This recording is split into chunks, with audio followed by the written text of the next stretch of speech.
Hello everyone. Sorry for the delay on my videos. I've been very busy. Christmas is around the corner and I'm in the middle of moving. In the new year, I will do an update video to explain that. In today's video, I'm going to be reviewing Home Alone from 1990.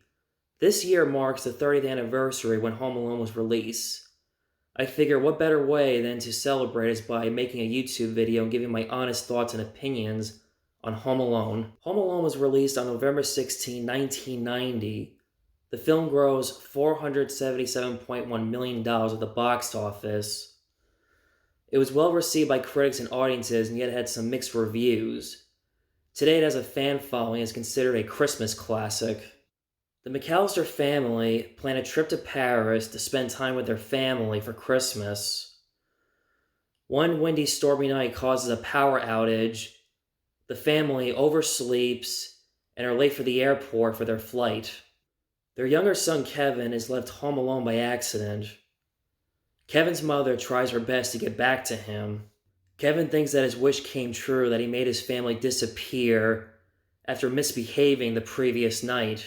Thugs, Marv and Harry, played by Daniel Stern and Joe Pesci, they go around impersonating themselves as plumbers, breaking into people's houses and stealing their belongings while they're away for Christmas vacation. Marv and Harry try to break into the McAllister's house. Kevin tricks them, making them believe that McAllister is still home and not away, until they find out that he's been home alone all this time. So Kevin booby traps the home to protect his home from Marv and Harry. Home Alone is one of my favorite Christmas movies. I grew up watching this movie every Christmas, and I still love watching Home Alone to this day. Kevin was a character I was always able to relate to because I'm the youngest of two older sisters. I used to only eat cheese pizza. I never liked putting toppings on my pizza as a kid. And I used to be afraid of my basement when I was a kid, just like Kevin in the movie. Now the basement is like my man cave. As a kid, anytime I misbehaved, my parents and my sisters always compared me to Kevin for some reason. One thing Kevin learns is that no matter how much love-hate he has with his family, he learns that family relationships can be very complicated at times, and deep down that he'll always love his family no matter how much they drive him crazy. When Kevin is enjoying his freedom and his free time with his family not around, he realizes that he misses them a lot and wishes for them to come home. And when he makes that wish, he promises that he will not be a pain. But unfortunately, making that kind of wish and promise is something that is really something that we really cannot keep in promise, because the truth and reality is that with family, no matter how much we love, hate, or drive us crazy, there's always going to be moments in our family where we argue, scream, and yell. It's just part of family. Kevin is smart and very creative at setting up booby traps. Now let's talk about the McAllister family. Buzz, his older brother, and a bully and a jerk. He's not very nice to him, and he's very mean and cruel to Kevin. His Uncle Frank, also a jerk, and he's also a frugal, cheapskate, rich prick. Anytime I watch this movie, part of me wishes I could just jump in the movie and slap him and be a better uncle to Kevin. And he also does not have a good heart to pay for over a dozen pizzas. When the pizza man tells him how much the pizza is, he goes, my brother's house, he'll take care of it. What a jerk. Kevin's mother, played by Catherine O'Hara, she's very likable, she's sympathetic, and she feels guilty how she accidentally left Kevin home alone by accident. You really root for her throughout the entire film to make sure she gets home, to make sure Kevin's alright. Kevin's father, played by John Hurt, and again, he's alright, but there's really not much I can say about him other than the fact that he's Kevin's father, and he feels like he's the one responsible that should go back and make sure Kevin's alright, instead of Kevin's mother going back. Before I move on, I just wondered, what did the McAllisters do for a living that they don't mention in this movie, that they were able to afford going to Paris for Christmas? The Wet Bandits, Marv and Harry, played by Daniel Stern and Joe Pesci. These guys are hilarious and funny as hell. It's funny when Kevin booby traps the house. You sit there and laugh to yourself that in real life, they would either be dead, third-degree burns, or broken neck, bones, or their faces will be crushed after getting hit by paint cans. The slapstick comedy is kind of like something out of Looney Tunes.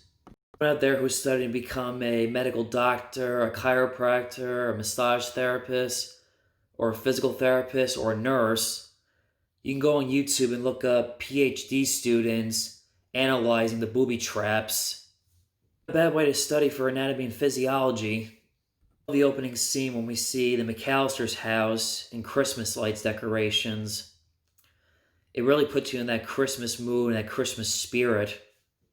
Evan watches a movie called Angels with Filthy Souls, a tribute to Angels with Dirty Faces, a 1938 gangster movie with James Cagney, Humphrey Bogart, and Pat O'Brien.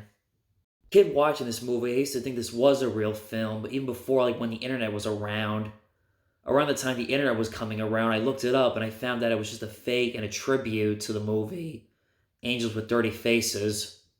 I wonder if John Hughes wanted to use Angels with Dirty Faces, but I guess maybe he couldn't get the rights to that movie to use in that scene when Kevin's watching a gangster movie. Funny when Kevin uses it twice to trick people, like the first time he tricked the pizza delivery man, and it makes you wonder how come the pizza delivery man did not call the police after hearing gunshots and fires, even though it was only fake, but still. At the same time, Kevin uses Angels with Filthy Souls to trick someone believing that someone is still home. He uses it on Marv because he's trying to break in, and when Marv is trying to break in, he thinks that he hears loud gunshot fires, not knowing that it was a movie, and he thinks that there was a murder. Slapstick comedy humor in Home Alone that I enjoy. What I also love about Home Alone is that, at times, it can be very touching at times. Like, for example, on Christmas Eve, when Kevin McAllister goes to ask Santa Claus for his family back instead of having presents and toys, he's walking down the street and he sees a family wishing that his family was with him on Christmas Eve. He goes to church, he runs into his neighbor where there's rumors around saying that he killed people, and when the neighbor starts talking to him, he says Merry Christmas, and he realizes that everything that was said about his neighbor was not true. He's just a nice, sweet, gentle old man. He gives him advice that he should call his son despite years ago before him and his family moved in that neighborhood, that him and his son had an argument, disagreement on something, that they lost their tempers, and they said they never wanted to see or talk to each other again. And he's afraid of calling his son, worried that he won't talk to him. And Kevin says, just give it a try. Takes his advice, calls his son, and on Christmas morning, his son, his wife, and his granddaughter come to visit on Christmas Day. Happy and touching moment for the old man. For example, when Kevin's mother comes home for Christmas, at first, Kevin's a little mad and upset that he was left behind by accident, but after when she apologizes, all's forgiven and they hug.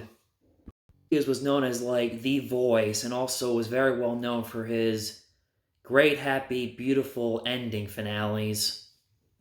Okay, here are my facts on Home Alone. To this day, Macaulay Culkin still calls Catherine O'Hara his mother.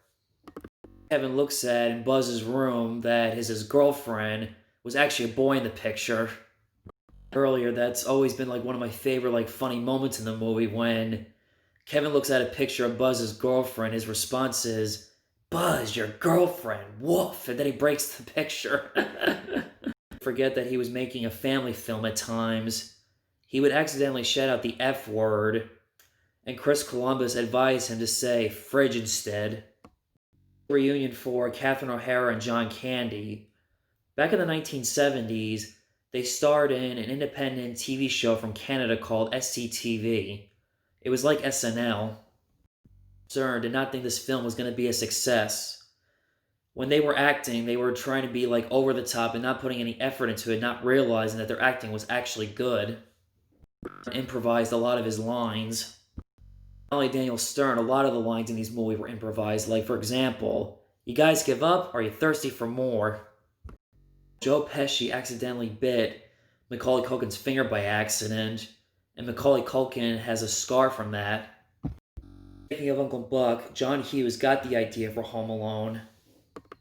24th, 2015, Daniel Stern made a YouTube video reenacting his famous tarantula scene, just like in Home Alone. His fear as a kid when he stayed home alone was burglars. Producers did not think that John Hughes was right about how, would a parent accidentally leave a child home? And unfortunately, this movie proved his point for that. Says it could happen. Grammer was offered the role of Uncle Frank. For 2018, Macaulay Culkin reprised the role as Kevin McAllister for a Google commercial. And Danny DeVito were offered Harry, but they turned it down for the role of Kevin McAllister. John Hughes chose Macaulay Culkin because of his work on Uncle Buck. Marv and Harry were based off Fagin, the thief from Charles Dickens' Oliver Twist. Or Macaulay Culkin. Jordan cutout was Macaulay Culkin's because Michael Jordan was his favorite basketball player.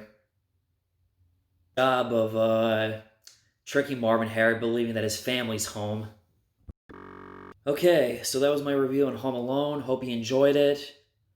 Please like the video, hit subscribe, and hit that notification button to get the latest updates on my YouTube channel. Stay tuned for It's a Wonderful Life.